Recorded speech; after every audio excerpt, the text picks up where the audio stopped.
இந்திய அரசமைப்பு சட்டம் உருவாக்கப்பட்டு 75 ஆண்டுகளை குறிக்கக்கூடிய வகையில் இந்திய நாடாளுமன்றத்தில் அது குறித்த விவாதங்களை நடத்தி வருகிறார்கள். அரசமைப்பு சட்டம் மிக புனிதமானது.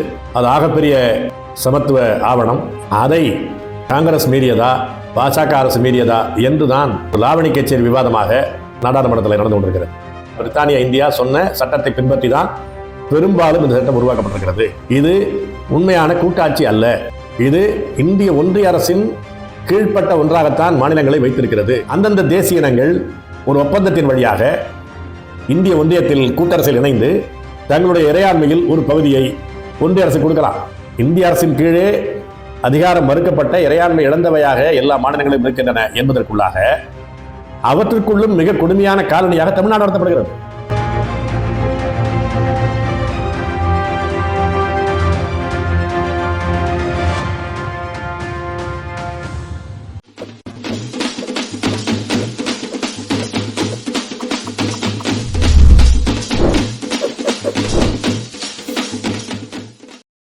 வணக்கம். இந்திய அரசமைப்பு சட்டம் உருவாக்கப்பட்டு 75 ஆண்டுகளை குறிக்கக்கூடிய வகையில் இந்திய நாடாளுமன்றத்தில் அது குறித்த விவாதங்களை நடத்தி வருகிறார்கள். பல்வேறு ஊடகங்களிலும் அது குறித்து பேசப்படுகிறது. இந்த 75 ஆண்டு கால பட்டறிவின் வழியாக இந்திய அரசமைப்பு சட்டத்தை பார்க்கிற உரிமை உணர்ச்சி உள்ள யாரும் இந்த அரசமைப்பு சட்டம் அடியோடு மாற்றியமைக்கப்பட வேண்டும் என்ற முடிவுக்கு தான் வருவார்கள். ஆனால் நாடாளுமன்றத்தில் நடக்கிற விவாதம் அரசமைப்பு சட்டம் மிக புனிதமானது. அது ஆகப்பெரிய சமத்துவ ஆவணம். அதை காங்கிரஸ் மீறியதா, பாஜக அரசு மீறியதா என்றுதான் ஒரு லாவணி கச்சேரி விவாதமாக நாடாளுமன்றத்தில் நடந்து கொண்டிருக்கிறது. இரண்டு தரப்பினருமே போட்டி போட்டுக்கொண்டு இந்தியாவின் ஒற்றுமையை பாதுகாப்பதற்காக அரசமைப்பு சட்டத்தில் பல்வேறு மாற்றங்களை எங்களுடைய ஆட்சிதான் கொண்டு வந்தது என்று மாறுதட்டுகிறார்கள். இந்திய ஒற்றுமை என்று அவர்கள் சொல்வதற்கு பின்னணியில் ஒரு ஆரியத்துவ ஆதிக்கத்தை ஒற்றை சந்தையாக, தேசிய இன காலனிகளின் தொகுப்பாக இந்தியாவை மாற்றுவதற்கு ஏற்கனவே இருக்கிற மிக அற்பமான தேசிய இன மாநிலங்களின் அதிகாரங்களையும் பறித்து மேலும் மேலும் அதிகார குவிப்பிற்கு செய்திருக்கிற திருத்தங்களைத்தான் தங்களுடைய சாதனைகளாக சொல்கிறார்கள். இந்திய அரசமைப்பு சட்டம் உருவான விதமே மிக மோசமான வடிவம். அன்றைக்கு இருந்த கொந்தளிப்பான சூழ்நிலையை பயன்படுத்தி கொண்டு அவர்கள் விரும்பியபடி அரசமைப்பு சட்டத்தை உருவாக்கினார்கள். அதற்கு முன்னால் வரையிலும் இந்திய சுதந்திர போராட்டம், குறிப்பாக 1936க்கு பிறகு அவர்கள் சொன்னதெல்லாம் காங்கிரஸ் கட்சி அந்த விடுதலை போராட்டத்திற்கு தலைமை தாங்கியது. அதனுடைய தலைவர்கள் காந்தி தொடங்கி பட்டேல், நேரு, ஆசாத் வரையிலும் எல்லோரும் சொன்னது என்ன? மிக விரிந்த அதிகாரங்களை கொண்ட மொழியின தாயகத்தை அங்கீகரிக்கக்கூடிய மாநிலங்கள் இருக்கும். இந்திய கூட்டரசு என்பது மிக குறைவான அனைத்திந்திய தேவைக்குரிய அதிகாரங்களை மட்டும் பெற்றிருக்கும். இது தனித்தனி நாடுகளாக இருந்து பிரித்தானிய துப்பாக்கியின் கீழே இணைக்கப்பட்டதனாலே அந்தந்த மொழி வழி தேசிய இன மாநிலங்கள் அவர்கள் தனி நாடுகளாக ஏற்கனவே இருந்தது போல் இருந்தால் என்னென்ன இறையாண்மை உரிமைகளை எல்லாம் பெற்றிருப்பார்களோ அத்தனை உரிமைகளையும் பெற்றிருப்பார்கள். பிரிந்து போகிற உரிமை மட்டும் இருக்காது என்றுதான் காந்தியடிகள் சொன்னார்கள். எல்லா தலைவர்களும் சொன்னார்கள். காங்கிரஸ் கட்சியினுடைய தீர்மானங்கள் மீண்டும் மீண்டும் அதைத்தான் சொன்னன. ஆனால் பாகிஸ்தான் உருவானது என்ற அந்த கொந்தளிப்பான சூழ்நிலையை பயன்படுத்தி கொண்டு ஒட்டுமொத்த இந்தியாவை ஒற்றையாட்சியின் கீழே கட்டி போட்டார்கள். ஒரு கூட்டாட்சி என்பதற்கு அடிப்படையான சில கூறுகள் உண்டு. அதில் எதுவுமே இந்திய அரசமைப்பிலே கிடையாது. இந்த மண்டலத்தில் தான், இந்த துணைக்கண்டத்தில் தான் மிக அதிகமான வெவ்வேறு மொழிகள் பேசக்கூடிய, வெவ்வேறு பண்பாடுகள், வரலாறுகள் கொண்ட, வெவ்வேறு மரபுகள் கொண்ட இனங்கள் இருக்கிறார்கள். இங்கே ஒரு செங்குத்தான வேறுபாடும் உண்டு, கிழக்கையான ஹரிசாண்டல் வேறுபாடும் உண்டு. வேறு எந்த ஒரு கூட்டரசிலும் இப்படியான சூழல் கிடையாது. பிரிட்டானிய காலனியில் தான் அப்படித்தான் வந்தது இந்திய துணைக்கண்டத்தில். செங்குத்தான வேறுபாடு என்பது மத வேறுபாடு. குறிப்பாக இந்துக்கள் என்று சொல்லப்பட்டவர்களுக்கும் பல்வேறு வழிபாட்டு முறைகளை கொண்டு தொகுக்கப்பட்ட இந்துக்களுக்கும் இஸ்லாமியர்களுக்குமான வேறுபட்ட நிலை. அது ஒரு அரசியல் களத்தில் மிகப்பெரிய மோதலாக முற்றி பல படுகொலைகள் நிகழ்ந்து பாகிஸ்தான், இந்தியா என்ற 2 நாடுகளாக பிரிந்தது. அது தவிர கிறிஸ்துவர்கள், பார்சிகள், சீக்கியர்கள் என்ற வகையில் செங்குத்தான மதம் சார்ந்த அது சார்ந்த பண்பாடு குறித்த வேறுபாடுகள், மோதல்கள் என்பது உண்டு. இன்னொன்று அதைவிட முக்கியமாக கிழக்கியான வேறுபாடு. அது என்னவென்றால் பல்வேறு மொழி தேசிய இனங்கள் இங்கே கட்டி போடப்பட்டிருக்கிறார்கள். அந்த மொழி தேசிய இனங்கள் தங்களுடைய இறையாண்மை பாதுகாக்கப்பட வேண்டும், பிரித்தானிய பேரரசின் பிடியிலிருந்து விடுபட்டு தங்களுடைய இறையாண்மை அரசுகளை அமைத்துக் கொள்ள வேண்டும் என்பதுதான் போராடினார்கள். காங்கிரஸ் கட்சி அனைத்து போராட்டங்களையும் இணைத்து இந்திய போராட்டமாக அது நடத்திய போது கூட அந்த தேசிய இனங்களின் இறையாண்மை பாதுகாக்கப்படும், நாம் சுதந்திரம் அடைந்து விட்டால் அதில் உருவாக்கப்படக்கூடிய புதிய அரசியலமைப்பு சட்டத்தில் அதற்கான ஏற்பாடுகள் செய்யப்படும் என்றுதான் சொன்னார். அவர்களோடு சேர்ந்து போராடிய இன்னொரு அனைத்து இந்திய அமைப்பான கம்யூனிஸ்ட் கட்சி 1946 அவர்களுடைய மையக்குழுவில் இயற்றிய தீர்மானம், ஒவ்வொரு மண்டலங்களும், இங்கே தென் மாநிலங்கள் என்று சொன்னால் இந்த தென் மாநிலங்கள் அவர்களுக்குள் ஒரு கூட்டரசை உருவாக்கிக் கொள்வார்கள், ஹிந்தி மண்டலங்கள் ஒரு கூட்டரசை உருவாக்கிக் கொள்வார்கள், அதுபோல மேற்கு மண்டலத்தில் ஒரு கூட்டரசு உருவாக்கிக் கொள்வார்கள். இந்த கூட்டரசுகள், ஃபெடரேஷன்ஸ், இவர்கள் இணைந்த அனைத்து இந்திய அளவிலான கான்ஃபெடரேஷன் இருக்கும், விரிந்த கூட்டரசு இருக்கும் என்பதுதான் இந்திய கம்யூனிஸ்ட் கட்சி முன்வைத்த வாக்குறுதி. அந்த ஒரு சிறிய பகுதிக்கு தலைமை தாங்கினாலும் ஒரு போராடக்கூடிய துடிப்புமிக்க அமைப்பாக இருந்தது. உலக அளவில் அங்கீகரிக்கப்பட்ட, மதிக்கப்பட்ட ஒரு அமைப்பாக இருந்தது. அவர்கள் அதை சொன்னார்கள்.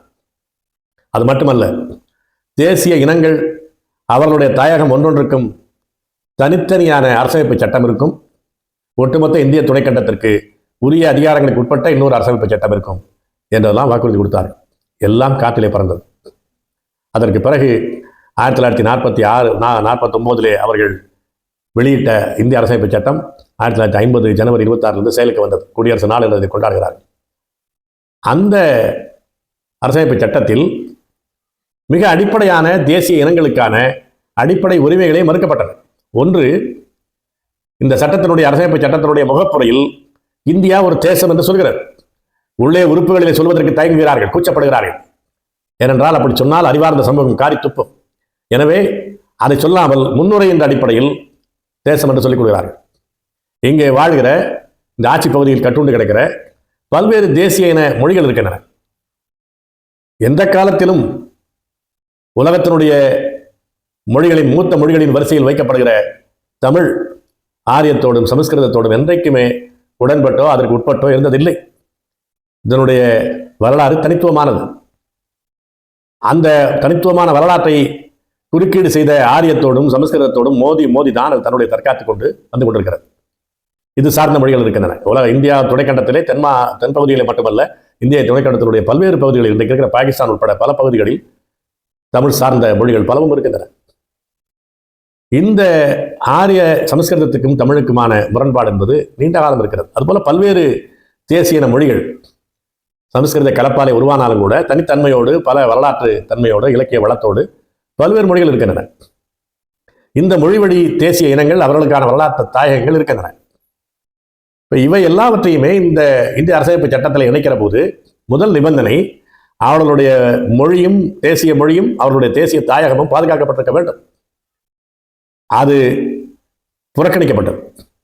இந்தியாவில், இந்திய துணைக்கண்டத்தில் இருக்கிற அனைத்து தேசிய இன மொழிகளும் இந்தியாவின் அலுவல் மொழியாக, ஆட்சி மொழியாக அங்கீகரிக்கப்பட்டிருக்க வேண்டும்.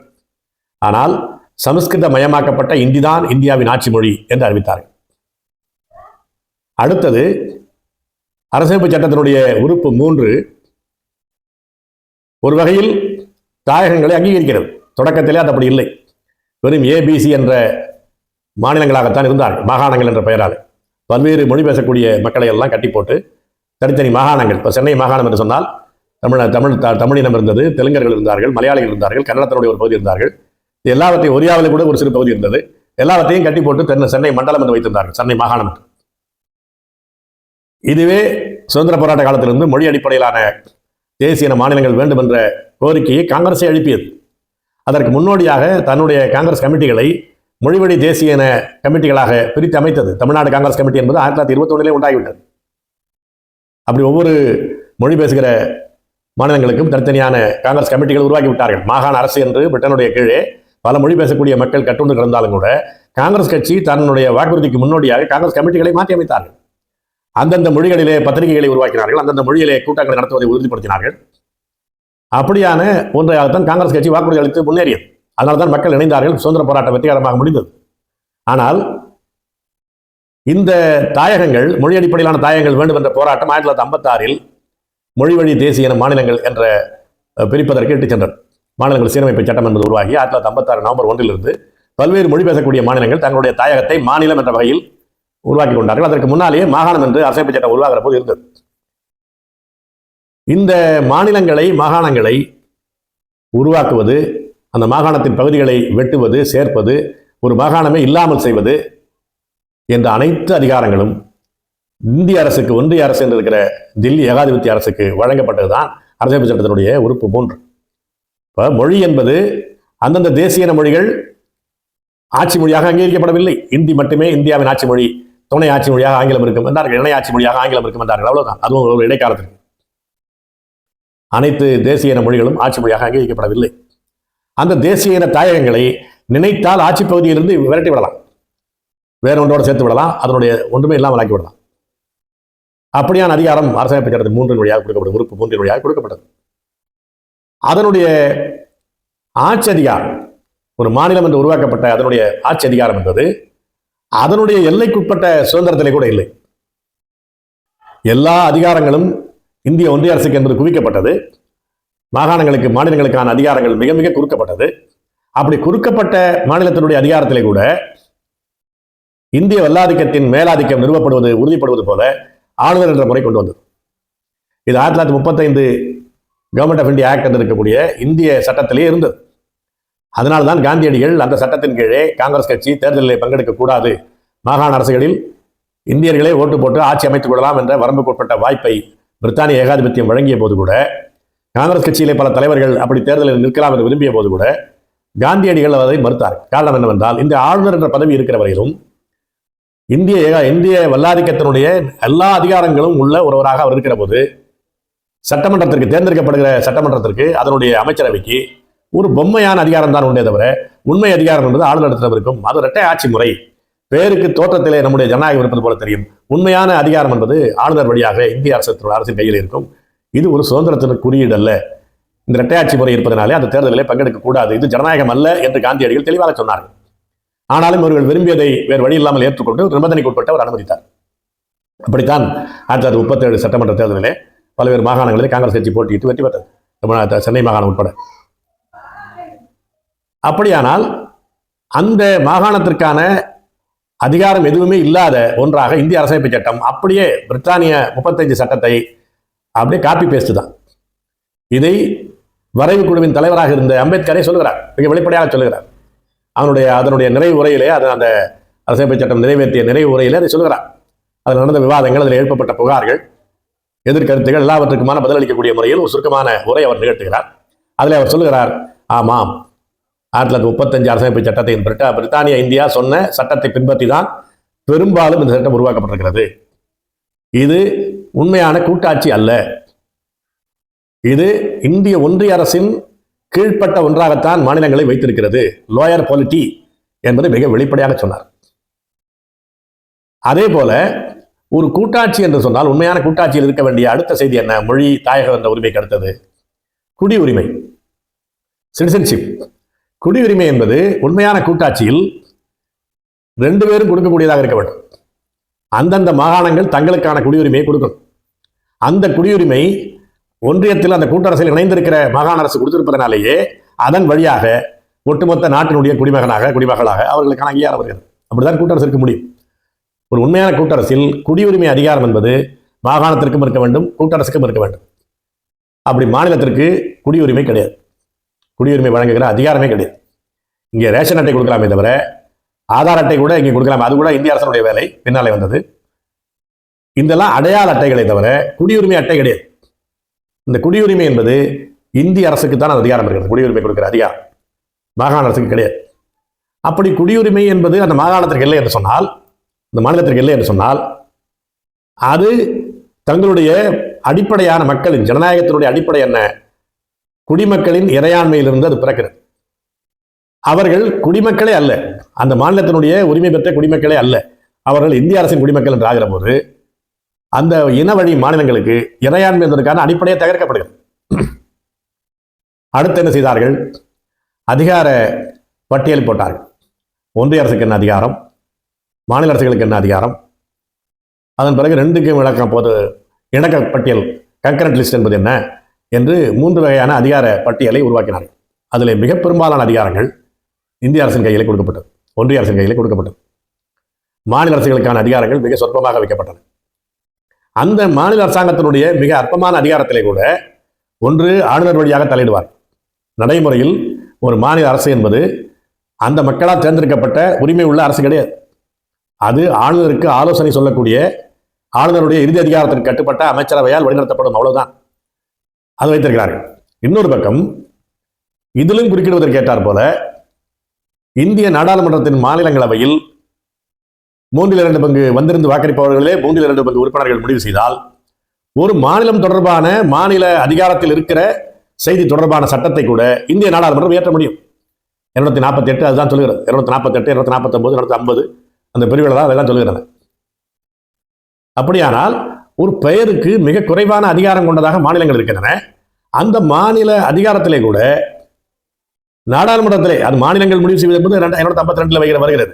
மாநிலங்களை விரும்பி எங்கள் தொடர்பான சட்டங்களை நீங்கள் இயற்றுங்கள் என்று தீர்மானம் நிறைவேற்றி அனுப்புவது என்பது ஒன்று இருக்கிறது. அதாவது அந்த மாநிலங்கள் கேட்கின்றன என்பதற்கான ஒரு நியாயமாக இருக்கிறது. ஆனால் 248, 249, 250 எல்லாம் என்ன சொல்கிறது என்றால், இந்திய நாடாளுமன்றத்தினுடைய மாநிலங்களவையில் பெரும்பான்மை அடிப்படையில் முடிவு செய்துவிட்டால் ஒரு மாநிலம் தொடர்பான சட்டங்களையே அந்த மாநில அதிகார பட்டியலில் ஸ்டேட் லிஸ்டில் இருக்கக்கூடிய அதிகாரங்கள் தொடர்பான செய்திகளிலே கூட சட்டங்களை இந்திய நாடாளுமன்றம் ஏற்றிக்கொள்ள முடியும். அதற்கு அந்த மாநிலம் கட்டுப்பட்டது. இன்னொன்று, ஒரு நாட்டுக்கு நெருக்கடி என்ற அடிப்படையில் ஒரு அவசர நிலை அறிவிக்கப்பட்டால் எல்லா உரிமைகளும் நிறுத்தி வைக்கப்படும். மாநிலத்தினுடைய அனைத்து நடவடிக்கைகளையும் இந்திய நாடாளுமன்றம் நடத்தி கொள்ளும். இப்படியான ஒரு கூட்டாட்சி என்ற பெயருக்கு கூட எதுவும் இல்லாத ஒன்றாக இருக்கிறது. இதிலே கூட திருத்தங்கள் செய்யப்பட்டன. இதுவரை 106 திருத்தங்கள் செய்யப்பட்டிருக்கின்றன இந்திய அரசியலமைப்பு சட்டத்தில். இவ்வளவு ஒட்டுப்பிளாஸ்திரியான ஒரு சட்டம் உலகத்தில் எதுவும் இருக்க முடியாது. இதை பெருமையாக சொல்லிக் கொடுக்கிறார்கள். 106 முறை திருத்தப்பட்டாலும் கூட சட்டம் உயிரோடு வாழ்கிறது. எப்படி உயிரோடு வாழும்? மொத்தமே முகம் மாறிவிட்டது. 2 காரணங்கள் இருக்கிறது. ஒன்று, 1950 இந்த சட்டம் பிறப்பிக்கப்பட்டது, ஜனவரி 26. அது உடனடியாக வெவ்வேறு இடங்களில் இருக்கக்கூடிய பல்வேறு பிரச்சனைகளோடு முரண்பட்டது. இருக்கிற யதார்த்த நிலையோடு புறநிலையோடு ஒத்துப்போகவில்லை. ஏனென்றால் இது மக்களுடைய முழு பிரதிநிதிகளால் உருவாக்கப்பட்ட அரசியலமைப்பு சட்டம் அல்ல. அரசியலமைப்பு சட்டம் உருவான வகையே மிக கோளாறானது. ஒரு நாடு சுதந்திரம் அடைந்து இறையாண்மை உள்ள அதனுடைய ஒரு மன்றம், மக்கள் மன்றம், அது பிரதிநிதிகள் மன்றம், அது நாடாளுமன்றமாக இருக்கலாம், அது அரசவை என்று வைத்துக் கொள்ளலாம், எது வைத்துக் கொண்டாலும் கூட அந்த மன்றம், ஒரு இறையாண்மை உள்ள ஒரு நாட்டின் இறையாண்மை உள்ள மன்றம் தீர்மானம் நிறைவேற்றி அரசியலமைப்பு சட்டத்தை உருவாக்குவது என்று முடிவு செய்தால்தான் அது சுதந்திரமான அரசியலமைப்பு சட்டம் என்று பெயர். ஆனால் இந்தியாவின் அரசியலமைப்பு சட்டம் எப்படி உருவாக்கப்பட்டது? பிரித்தானிய அரசு அறிக்கை கொடுத்தது, நீங்கள் இந்தியாவுடைய அரசியலமைப்பு சட்டத்தை உருவாக்கிக் கொள்ளுங்கள் என்று. அந்த அறிக்கைக்கு இணங்க அரசியலமைப்பு அவை என்பது உருவாக்கப்பட்டது, கான்ஸ்டிடியூட் அசம்பிளி என்பது உருவாக்கப்பட்டது. அது எப்படி உருவாக்கப்பட்டது? ஏற்கனவே இருக்கிற மாகாண அரசுகளுடைய சட்டமன்றங்கள், 1935 சட்டத்தின் அடிப்படையில் இருக்கக்கூடிய சட்டமன்றங்கள், அந்த சட்டமன்றங்கள் தங்களுடைய பேராளர்களை தேர்ந்தெடுத்து இந்திய நாடாளுமன்றத்துக்கு அனுப்புவார்கள். அந்த நாடாளுமன்றம் இடைக்கால அரசாகவும் செயல்படும். அந்த இடைக்கால அரசனுடைய இடைக்கால பிரதமராகத்தான் நேரு இருந்தார். 1946 இருந்தது. மவுண்ட் பேட்டன் வைஸ்ராய், இன்னைக்கு குடியரசுத் தலைவர் என்று சொல்லக்கூடியது அந்த பிரிட்டனுடைய வைஸ்ராய். அவருக்கு கீழே ஒரு அமைச்சரவை, அந்த அமைச்சரவையில் அது ஒரு தற்காலிக அமைச்சரவை. அந்த தற்காலிக அமைச்சரவையினுடைய பிரதமராக, தலைமை அமைச்சராக நேரு இருந்தார் 1946. அவர்கள் அந்த நாடாளுமன்றம் என்பது அப்படியே அரசமைப்பு அவையாக மாற்றப்பட்டது. இது என்ன பிரச்சனை என்று சொன்னால், ஆஸ்டின் என்று இருக்கக்கூடிய அமெரிக்க சட்ட அறிஞர் இதை குறிப்பிடுகிறார். இந்திய அரசியலமைப்பு சட்டம் எல்லாமே சேர்ந்த அதிகாரங்களின் குவியலின் மையமாக இருந்தது. ஒன்று, இது முழுக்க முழுக்க கிட்டத்தட்ட 86% உறுப்பினர்கள், 86 விழுக்காட்டு உறுப்பினர்கள் காங்கிரஸ் கட்சிக்காரர்கள். அந்த வகையில் இது காங்கிரஸ் கட்சியினுடைய பிரதிநிதித்துவ அவையாக இருந்தது ஒன்று. இரண்டாவது என்ன, இது மாகாணங்களுடைய அதிகாரங்கள் உண்டு. அங்கங்க இருக்கிற முதலமைச்சராக அமைச்சர்களாக இருந்தவர்கள், அவர்கள் இதில் பெரும்பாலான உறுப்பினர்கள். அதே போல இந்திய நாடாளுமன்றம், அதனுடைய இந்திய அரசு. இப்ப இவர்கள் என்னவென்றால், கட்சி என்ற வகையில் எல்லோரும் காங்கிரஸ்காரர்கள், மிக பெரும்பாலும் காங்கிரஸ்காரர்கள். அதிகாரம் என்ற வகையில் மாகாண அரசிலும் சரி இந்திய அரசிலும் சரி இவர்களே அதிகாரம் செலுத்தக்கூடியவர்களாக இருந்தார்கள். அப்படியானால் ஒரு முழு சுதந்திரமான விவாதத்திற்கான வாய்ப்பு இல்லாத ஒரு மன்றமாக மாற்றப்பட்டுள்ளது தொடக்கத்திலேயே. அப்படியான வாக்குரிமை கூட சொத்துள்ளவர்கள், இன்டர்மீடியட்டுக்கு மேலே படித்தவர்கள் என்று இருக்கக்கூடிய ஒட்டுமொத்தமாக 28.6% மக்கள் தான் அன்றைக்கு ஓட்டுரிமை பெற்றிருந்தார்கள். அவர்களால் தேர்ந்தெடுக்கப்படுவதுதான் சட்டமன்றம், சட்டமன்றத்தால் தேர்ந்தெடுக்கப்படுவதுதான் அந்த அரசமைப்பு அவை. இப்படியான ஒரு ஜனநாயகமற்ற தன்மையில், இறையாண்மைக்கு புறம்பான வகையில் இந்திய அரசமைப்பு அவையே உருவாக்கப்பட்டது. அப்ப இந்த அரசமைப்பு அவையில் அவர்கள் மாகாணத்தின் பிரதிநிதிகளாக செயல்பட முடியாது. அதற்கான வழிமுறைகள் காங்கிரஸ் கட்சியினுடைய கொறடா உத்தரவு என்ற வகையில் செய்யப்பட்டது. இப்படி இந்த உண்மையாக எல்லா வகையிலும் வழி அடைக்கப்பட்டு ஒரு ஒற்றை ஆட்சிக்கான அரசமைப்பு சட்டம் ஒரு கூட்டரசு என்ற பெயராலே மிக பொய்யான முறையில் உருவாக்கப்பட்டது. அதன் காரணமாகத்தான் 1956 ஜனவரி 26 அன்று செயலுக்கு வந்த உடனடியாக புறநிலை மெய்மையோடு முரண்பட்டது. ஒவ்வொரு இந்தியா முழுவதும் இருக்கக்கூடிய ஒவ்வொரு சமூக மக்களுடைய போராட்டங்களோடு, விருப்பங்களோடு, ஒவ்வொரு பிரிவு மக்களுடைய தேவைகளோடு அது முரண்பட்டதுனால 1951 மிகப்பெரிய திருத்தங்கள் செய்யப்பட்டது அரசமைப்பு சட்டத்திற்கு. அது பொருத்தமில்லை என்பதனுடைய அடையாளம் தான் 10 திருத்தங்கள், 5 சேர்க்கைகள், 15 திருத்தங்கள் முதல் ஆண்டிலே வந்துவிட்டது. அதன் பிறகு அந்த அரசமைப்பு சட்டம் உருவாகிற போது அது எதிலிருந்து போனார்கள் அவர்கள்? மொழி அடிப்படையிலான மாநிலங்கள், பல மொழி பேசக்கூடிய தாயக பகுதிகளை இணைத்த மாகாணங்கள் இருந்தன. ABCD என்ற வகையில் மாகாணங்கள் இருந்தன. அந்த மாகாணங்களிலிருந்து தேர்ந்தெடுக்கப்பட்டவர்கள் தான் அரசமைப்பு அவை உறுப்பினர்கள். ஆனால் மக்கள் போராட்டம் என்பது மொழி அடிப்படையிலான மாநிலங்கள் வேண்டும் என்பதற்கான போராட்டம் நடந்தது. பொட்டி ஸ்ரீராமுலு என்ற தெலுங்கு போராளி இறந்து போனார், உயிர் விட்டார், உயிர் தியாகம் செய்தார். இதெல்லாம் பெரிய பஞ்சாபில் பெரிய கலவரம், இதில் பக்கத்தில் மலையாள மக்கள், கேரளாவில் போராட்டம், கர்நாடகத்தில் போராட்டம், நம்முடைய திருவிதாங்கூர் பகுதியில், திருவிதாங்கூருக்கு உட்பட்ட தமிழர் பகுதியில் போராட்டம் என்று இந்தியா முழுவதும் பல்வேறு பகுதிகளில் கொந்தளிப்பு நிலவியது. அந்தந்த மொழிவழி தேசிய இனங்கள் தங்களுடைய தாயகத்தினுடைய அடையாளத்தை பாதுகாத்துக் கொள்ள வேண்டும், தாயக உரிமையை பாதுகாத்துக் கொள்ள வருவதற்காக போராடினார்கள். அதை நிறைவு செய்வதற்கு மொழிவழி மாகாணங்கள் 1956 நவம்பர் 1 உருவாக்கப்பட்டது. இதற்கு முன்னால் மொழிக்கு சம்பந்தமில்லாத நிர்வாக அலகுகளாக இருந்த மாகாணங்கள் மொழி அடிப்படையிலான மொழிவழி தாயகங்களாக, மாநிலங்களாக உருவானதற்கு பிறகு ஒட்டுமொத்தமான இந்தியாவுடைய முகமே மாறுகிறது. அதற்கு பொருத்தமானதாக இந்திய அரசமைப்பு சட்டம் 51 திருத்தப்பட்டதற்கு பிறகு கூட அரசமைப்பு சட்டம் விளங்கவில்லை. எனவே 1956 மொழிவழி மாநிலங்கள் உருவானதற்கு பிறகு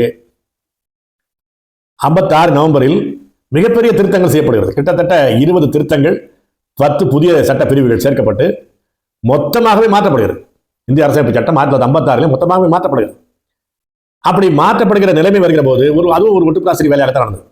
அப்போது புதிய அரசமைப்பு அவை உருவாக்கி புதிதாக சிந்தித்திருக்க வேண்டும். அதற்கு பதிலாக இருப்பதை திருத்தம் செய்து கொண்டார்கள்.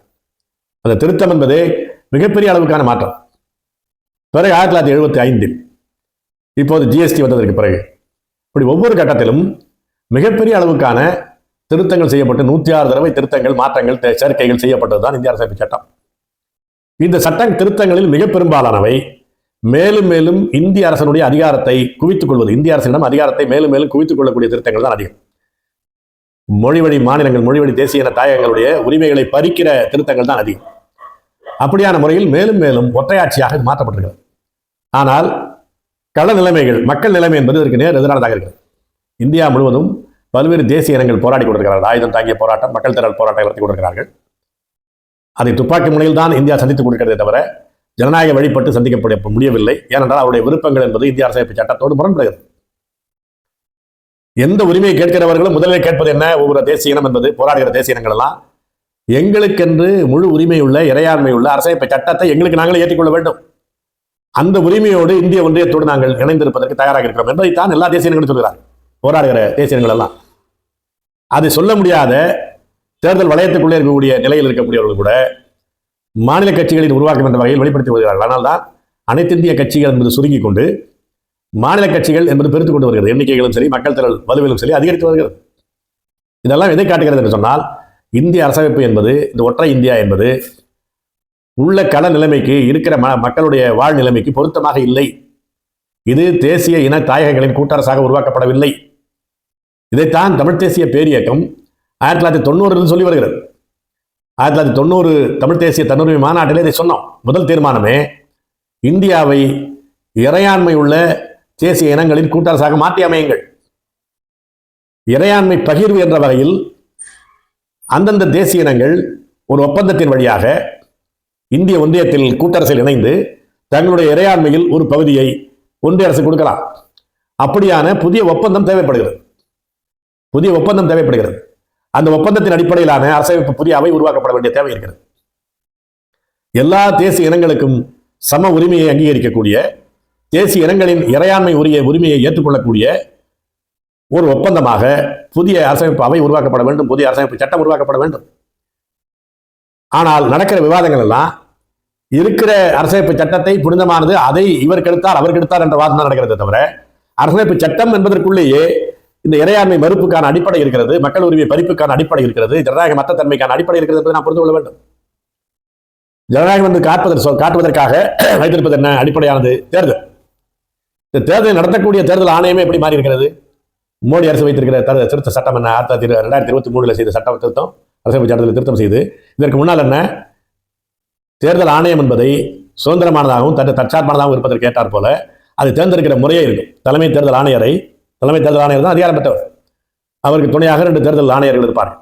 தலைமை தேர்தல் ஆணையர் என்பவர் அரசமைப்பு அதிகாரம் பெற்ற ஒரு அதிகார இடம். அவரை தேர்ந்தெடுப்பது என்பதற்கான வழிமுறை தலைமை அமைச்சர் பிரதமர், தலைமை உச்சநீதிமன்றத்தினுடைய தலைமை நீதிபதி, அந்த இதில் இருக்கக்கூடிய எதிர்கட்சி தலைவர், நாடாளுமன்றத்தினுடைய எதிர்கட்சி தலைவர், இந்த 3 பேரும் சேர்ந்து முடிவெடுத்து தலைமை தேர்தல் ஆணையரை அமர்த்த வேண்டும் என்பதுதான் ஏற்கனவே இருந்த அரசமைப்பு சட்ட ஏற்பாடு. ஆனால் 2023 மோடி அரசு செய்திருக்கிற திருத்தம் என்ன? அதில் தலைமை நீதிபதி, உச்சநீதிமன்ற தலைமை நீதிபதி என்பதற்கு பதிலாக அமைச்சரவையிலிருந்து ஒருவர், இப்போ தலைமை அமைச்சர், அந்த அமைச்சரவையில் இருக்கக்கூடிய ஒரு அமைச்சர், பெரும்பாலும் சட்ட அமைச்சர், எதிர்கட்சி தலைவர், அதுவும் அங்கீகரிக்கப்பட்ட எதிர்கட்சி தலைவராக இருக்க வேண்டும், அது குறைந்தபட்ச நாடாளுமன்ற உறுப்பினர்கள் உள்ளவராக இருக்க வேண்டும். இந்த 3 பேரை வைத்துக்கொண்டு தலைமை தேர்தல் ஆணையரை அமர்த்திக் கொள்ளலாம் என்று சட்ட திருத்தம் செய்து விட்டார்கள். அதனுடைய விளைவு என்ன? 3 பேர் 2 பேர் பெரும்பான்மை என்பது ஆளுங்கட்சிக்கு எப்போதுமே இருக்கும். எல்லாம் 2 மந்திரிகள் அங்கே, தலைமை அமைச்சர் 2 மந்திரி அங்கே, இன்னொருவர் தான் எதிர்கட்சி தலைவர். அப்படியானால் ஆளுங்கட்சி தனக்கு ஏற்றார் போல ஒருவரை தலைமை தேர்தல் அதிகாரியாக தேர்தல் ஆணையராக அமர்த்தி விடலாம். அமர்த்தி விட்டால் சுதந்திரமான தேர்தல் என்பதற்கு வழி கிடையாது. அதுதான் நடந்து கொண்டிருக்கிறது. அப்படியானால் ஜனநாயகம் என்பதற்கான ஒரு அடையாளமாக இருந்த சுதந்திரமான தேர்தல் என்பதற்கும் வேட்டு வைக்கப்பட்டுவிட்டது. ஏற்கனவே எல்லா உறுப்புகளும் தன்னுடைய இறையாண்மைகளை இழந்து வருகின்றன. அந்தந்த உறுப்புகள், இப்போ நீதிமன்றம், தேர்தல் ஆணையம், அதே போல தணிக்கைத்துறை, இதெல்லாமே தன்னுடைய தனி அதிகாரத்தை இழந்து வருகின்றன. ஏனென்றால் அதற்கான ஏற்பாடு, அதற்கான வாய்ப்பு அரசமைப்பு சட்டத்திலேயே உருவாக்கப்பட்டிருக்கிறது. அந்த அரசமைப்பு சட்டத்திற்குள்ள இருக்கக்கூடிய வாய்ப்புகளை, எடுக்குகளை பயன்படுத்தி கொண்டு என்ன வேணுமானாலும் செய்யலாம் என்று செய்து கொண்டிருக்கிறார்கள். அப்படியானால் தேசிய இனங்கள் இந்த இறையாண்மை இழந்த ஒரு காலனி, அது ஒரு அடிமைப்பட்ட இடங்களாக இருக்கிறது. அவற்றுக்குள்ளும் தமிழ் தேசிய இனம் என்பது இந்திய பேரரசுக்கு உட்பட்ட ஒரு காலனியாக மாற்றப்படுகிறது. மிக மிக வரம்புக்கு உட்பட்ட மாநில அரசு அதிகாரங்கள் கூட தமிழ்நாட்டில் கிடையாது. சட்டத்தின் முன்னால், அரசமைப்பு சட்டத்தின் முன்னால் வெளிப்படையாக பார்த்தால் எல்லா மாநிலங்களுக்கும் என்னென்ன வகையில் அதிகாரம் உண்டோ அந்தந்த அதிகாரம் தான். ஆனால் அந்த அதிகாரங்கள் கூட, அந்த அதிகாரத்துக்கு உட்பட்ட உரிமைகள் கூட தமிழ்நாட்டிற்கு மறுக்கப்பட்டே வருகிறது. ஏனென்றால் இது ஒரு ஆரிய கட்டமைப்பு. தமிழ் இனத்திற்கு எதிரான ஒரு வரலாற்று பகைமையோடு இந்தியா என்ற வடிவத்தில் அந்த ஆரிய கட்டமைப்பு செயல்படுகிறது. அதனால்தான் ஒரு ஆற்று நீர் பகிர்வு உரிமை என்பது எல்லோருக்கும் பொதுவானது. பல்வேறு ஆற்று பிரச்சனைகள், ஆற்று நீர் பகிர்வு பிரச்சனைகள் பல்வேறு மாநிலங்களுக்கு இடையில் வருகிறது. அதற்கான ஆணையங்கள், நீதிமன்றங்கள் அமைக்கப்படுகின்றன, தீர்ப்புகள் செயல்படுத்தப்படுகின்றன. ஆனால் தமிழ்நாடு தொடர்பான காவிரி உரிமையாக இருக்கட்டும், முல்லை பெரியார் உரிமையாக இருக்கட்டும், நீதிமன்றத்தினுடைய தீர்ப்புகள் எதுவாக இருந்தாலும் அதை இந்திய அரசு செயல்படுத்தாது. இந்திய அரசின் கீழே அதிகாரம் மறுக்கப்பட்ட, இறையாண்மை இழந்தவையாக எல்லா மாநிலங்களும் இருக்கின்றன என்பதற்குள்ளாக அவற்றுக்குள்ளும் மிக கொடுமையான காலனியாக தமிழ்நாடு நடத்தப்படுகிறது. ஆற்று நீர் பிரச்சனை மட்டுமல்ல, கச்சத்தீவு வேற இந்தியாவினுடைய எந்த மாநிலத்தினுடைய தாயக பகுதியும் அவருடைய தாயக நிலத்திலிருந்து ஒரு துண்டு கூட யாருக்கும் இன்னொரு நாட்டுக்கு கொடுக்கப்பட்டதில்லை. ஆனால் இலங்கைக்கு கச்சத்தீவு கொடுக்கப்பட்டது. அதற்கென்று பன்னாட்டு சட்டங்கள், இந்திய அரசமைப்பு சட்டம், இந்தியாவுடைய நாடாளுமன்றத்தினுடைய அடிப்படையான விதிகள் எல்லாம் மீறப்பட்டு கச்சத்தீவு இலங்கைக்கு கொடுக்கப்பட்டது. வேற எந்த இடத்துல அந்த அநீதி கிடையாது. அதனுடைய விளைவுகளாக மீனவர்களுடைய மீன்பிடி உரிமை என்பது மறுக்கப்படுகிறது. அப்படி ஒன்றொன்றாக பார்க்க முடியும். ஒட்டுமொத்தமான மொழிவழி தேசிய மாநிலங்கள் உரிமை பறிக்கப்பட்டவை என்ற நிலையில் இருந்தாலும் கூட, குறிப்பாக இந்தி அல்லாத மாநிலங்கள், இந்தி பேசாத மாநிலங்கள், இந்தியை பொதுமொழியாக தேசிய மொழியாக கொள்ளாத மாநிலங்கள் புறக்கணிக்கப்படுகின்றன என்பது உண்மையாக இருந்தாலும், அவற்றுக்குள்ளும் காலனியாக, ஒடுக்குண்ட காலனியாக இருப்பது தமிழ் தேசிய இனம் தான், தமிழ்நாடு தான். அதுபோல இன்னொரு அதனுடைய ஒரு ஆட்சி பகுதியாக இருக்கிற புதுச்சேரி ஒன்றிய ஆட்சி பகுதியாக வேறு நாட்டினுடைய கீழே பிரிட்டானிய பேரரசின் கீழே இருந்ததுதான் இந்தியாவுடைய பெரும்பகுதிகள். அல்லது சின்ன சின்ன சுதந்திர சமஸ்தானங்கள், அரசர்கள் கீழே இருந்தவை அவர்கள் இணைக்கப்பட்டன. இது எல்லாமே இருந்த பகுதி கோவாவும் அதுபோல புதுச்சேரியும் தான். ஆனால் கோவா டையூ டாமன் என்பது ஒரு போர்த்துகீஸ் ஆட்சியின் கீழே இருந்தபோது அது அங்கே ஒரு போராட்டம் நடந்து இந்திய அரசு அவங்களோட பேச்சுவார்த்தை நடத்தி அது இந்தியாவுடைய ஆட்சி பகுதியாக இணைத்துக் கொண்ட போது விரைவிலேயே அதற்கு ஒரு மாநில அந்தஸ்து கொடுக்கப்படுது. கோவா, புதுச்சேரி இப்ப பிரெஞ்சு அரசாங்கத்தோடு செய்து கொண்டிருக்கிற ஒப்பந்தத்தில் புதுச்சேரிக்கு ஒரு மாநில அந்த தனி உரிமை மாநிலம் என்பது தனி உரிமை உள்ள மாநிலமாக இருக்கும் என்பதுதான் ஒப்பந்தத்தில் இருக்கிறது. அது பாதுகாக்கப்படும் என்று உத்தரவாதம் கொடுத்து விட்டு தான் நேரு ஆட்சி பிரெஞ்சு அரசோடு ஒப்பந்தம் செய்து கொண்டது. ஆனால் அந்த ஒப்பந்தத்துக்கு விரோதமாக இந்தியாவில் இணைத்துக் கொண்டதற்கு பிறகு அது ஒன்றிய ஆட்சி பகுதியாக யூனியன் டெரிட்டரி என்பதாக மாற்றி அமைத்தது. சரி, அதாவது கூட ஒரு விரைவாக கோவாவை போல இதற்கு ஒரு மாநில அதிகாரம், மாநில உரிமை என்பது கொடுக்கப்பட்டது போல புதுச்சேரி கொடுக்கப்படவில்லை. மீண்டும் மீண்டும் சட்டமன்றம் தீர்மானம் நிறைவேற்றி 15 முறை அனுப்பியதற்கு பிறகு கூட இந்திய அரசுடைய நாடாளுமன்ற துணைக்குழு புதுச்சேரிக்கு மாநில அந்தஸ்து வழங்க வேண்டும் என்ற பரிந்துரை அளித்தும் கூட இந்த நிமிடம் வரையிலும் புதுச்சேரிக்கு இருக்கிற அரைகுறையான மிக காலனியான நிலைமையில் இருக்கக்கூடிய மாநில உரிமை கூட கிடையாது. அப்படியானால் தமிழ் தேசிய இனத்தினுடைய தாயகம் என்ற அதனுடைய அடிப்படையில் தான் வேறு ஒட்டுமொத்த இந்திய அரசமைப்பு சட்டத்தில் உரிமை பறிக்கப்பட்டிருக்கிற தேசிய இன மாநிலங்களை விட காலனியாக தமிழ்நாடு நடத்தப்படுகிறது, காலனியாக புதுச்சேரி நடத்தப்படுகிறது என்பதனுடைய ஒரே காரணம் இது தமிழர் தாயகம் என்பதுதான். இது குறித்த விவாதங்களை தமிழ்நாட்டு மக்கள் நிகழ்த்த வேண்டும். தமிழ்நாட்டு அறிவாளர்கள், தமிழ்நாட்டு உரிமை உணர்ச்சி உள்ளவர்கள், இளைஞர்கள் நடத்த வேண்டும். இப்போது நடக்கிற இந்த நாடாளுமன்ற சட்டமன்ற பொம்மலாட்டங்களுக்குள் இருந்து விடக்கூடாது. இந்த திராவிட மாடல் அரசு என்ன செய்கிறது? ஒவ்வொரு பள்ளிக்கூடத்திற்கும் சுற்றறிக்கை அனுப்பியிருக்கிறது. இந்திய அரசமைப்பு சட்டத்தினுடைய முகப்புரையை எல்லோரும் படிக்க வேண்டும் என்று. எல்லா பள்ளிக்கூடத்திலையும் பிரேயரில் அந்த இறை வணக்கத்தின் போது குடியேற்றுகிற போது அந்த பிள்ளைகள் வந்து உறுதிமொழி ஏற்க வேண்டும், எல்லாருக்கும் முன்னாடி படிக்க வேண்டும். அது என்ன? இந்தியாவை ஒரு தேசிய இனங்களின் காலனியாக அறிவிக்கக்கூடிய ஒரு அறிவிப்பு தான் அந்த முன்னுரை, இந்திய அரசமைப்பு சட்டத்தினுடைய முன்னுரை, பிரியாம்பிள். அதை படிக்க வேண்டும் என்று சொல்வதுதான் உங்களுடைய வேலை என்று சொன்னால், திராவிட மாடலுக்கு அதை சொல்லிக்கொண்டு மாநில உரிமைகளை நான் பாதுகாப்போம், மத்தியில கூட்டாட்சி, மாநிலத்தின் சுயாட்சி என்று பேசுவதற்கு என்ன பொருள் இருக்கிறது? திராவிட ஆட்சி எப்போதுமே அப்படித்தான். சும்மா பேச்சிலே, வாய் வீச்சிலே மாநில உரிமைகளை பற்றி பேசுவார்கள், மொழி உரிமைகளை பற்றி பேசுவார்கள். ஆனால் நடைமுறையில் தெண்டரிட்டு கிடப்பார்கள், மண்டியிட்டு கிடப்பார்கள். டெல்லியில் இருக்கிற ஆளுங்கட்சியோடு எப்படியாவது சந்து பந்து கிடைக்காதா, அவனோடு இரண்டாம் தர குடிமகனாக கூட்டு சேர்ந்து விட மாட்டோமா தான் இருப்பார்கள். அதனுடைய வெளிப்பாடு தான் இது. இந்த அரசமைப்பு சட்டத்திற்கு உட்பட்டு அந்தந்த தேசிய மாநிலங்கள் தங்களுக்கான அடையாளத்தை சொல்லக்கூடிய அளவுக்கு ஒரு மாநில கொடி, ஒரு இனக்கொடியாவது வைத்திருக்கிறார்கள். பக்கத்தில் இருக்கிற கர்நாடகா வைத்திருக்கிறது. அப்படியான கொடி வேண்டும் என்ற கோரிக்கையை திராவிட முன்னேற்ற கழகம் ஒரு காலத்தில் வைத்தது. பின்னால் என்ன மாற்றினார்கள்? இந்திய கொடியை ஏற்றிக்கொள்ளக்கூடிய உரிமையை கலைஞர் பெற்றார், அதுதான் ஆகப்பெரிய சாதனை என்று சொல்லிக் கொண்டார்கள். அதே போலதான் அவருடைய மகன் மு க ஸ்டாலின் செய்கிறார். நம்மை அடிமைப்படுத்தியிருக்கிற இந்திய அரசமைப்பு சட்டத்தில் அதனுடைய முகப்புரையை வாசிப்பதுதான் அரசமைப்பு சட்டத்தை அதனுடைய கொண்டாடக்கூடிய வழிமுறை என்று அவர் பார்க்கிறார் என்று சொன்னால், மாநில உரிமைகளை பற்றி இவர்கள் என்ன கவலைப்படுகிறார்கள்?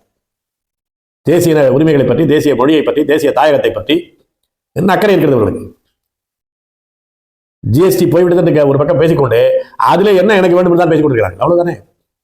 வரி விதிக்கிற உரிமை, மொழி உரிமை, தாயக உரிமை, ஆட்சி செய்யக்கூடிய உரிமை, குடி உரிமை எதுவுமே இல்லாத ஒரு பகுதிக்கு பேர் சுதந்திரமான மக்கள் வசிக்கிற பகுதியா? அதுதான் தேசிய உரிமைகளை மதிக்கிற கூட்டரசா, கூட்டாட்சியா, ஃபெடரேஷன் அது? எனவே இந்த அரசமைப்பு சட்டத்தினுடைய 75 ஆண்டுகளுடைய அனுபவத்தை வைத்துக்கொண்டு தமிழ்நாட்டிலே இந்திய அரசமைப்பு சட்டத்தை முற்றிலும் மாற்றி அமைக்க வேண்டும். இறையாண்மை உள்ள தேசங்களின் கூட்டரசாக இந்தியாவை மாற்றி அமைக்க வேண்டும். ஒட்டுமொத்த இறையாண்மை, வரி விதிக்கிற உரிமை உட்பட அனைத்து இறையாண்மை உரிமைகளும் அந்தந்த தேசிய இனங்களுக்கு இருக்க வேண்டும். உடனடியாக தமிழ் தேசத்திற்கு வேண்டும். இந்த இறையாண்மை உள்ள இனங்களின் கூட்டரசாக ஒப்பந்தத்தின் அடிப்படையிலே உருவாக்கப்பட்டு அது அந்தந்த இறையாண்மை வரம்பிற்கு உட்பட்ட விதிமுறைகளை உருவாக்கக்கூடிய அரசியலமைப்பு சட்டங்களை உருவாக்கிக் கொள்ள வேண்டும். அந்தந்த தேசிய இனங்கள் தங்களுடைய தாயகத்திற்கான அரசியலமைப்பு சட்டங்களை உருவாக்கிக் கொள்ள வேண்டும். இதற்கு மேலே இந்திய கூட்டரசில் பணமச்சடித்தல், இராணுவம், வெளியுறவில் ஒரு பகுதி என்று சொன்னால் அந்தந்த தேசிய இனங்கள் அவர்களுடைய இனங்களுடைய உரிமை உறவு உள்ளவர்கள் மற்ற பகுதியில் வாழ்ந்தால், குறிப்பாக தமிழர்களுக்கு ஈழத்திலே இருக்கிறார்கள், இலங்கையில், அதே போல மலேசியாவில் மற்ற பகுதியில் இருக்கிறார்கள். இப்போ அவர்கள் தொடர்பான வெளியுறவு தொடர்பான முடிவுகள் எடுப்பதென்றால் அந்தந்த தேசிய இன மாநிலங்களோடு கலந்து கொண்டு முடிவெடுக்க வேண்டும். அப்படியான வெளியுறவில் ஒரு பகுதி, நாணயம் அச்சடித்தல், ஒட்டுமொத்த இராணுவ பாதுகாப்பு, வெளியுறவில் ஒரு பகுதி, அனைத்து இந்திய தகவல் தொடர்பு, இந்த 4ஐ தவிர எல்லா உரிமைகளும் அதிகாரங்களும் உள்ள இறையாண்மை உள்ள தேசிய இன தாயகங்களாக, மொழிவழி தாயகங்கள் மாற்றப்பட வேண்டும். அப்படி மாற்றப்பட்டு அதனுடைய ஒப்பந்தத்தின் அடிப்படையில் ஒரு இந்திய அரசியலமைப்பு சட்டம், புதிய அரசியலமைப்பு சட்டம் உருவாக்கப்பட வேண்டும். உண்மையான கூட்டாட்சியாக, இறையாண்மை உள்ள தேசங்களின் கூட்டரசாக இந்தியாவை மாற்றி அமைக்க வேண்டும்.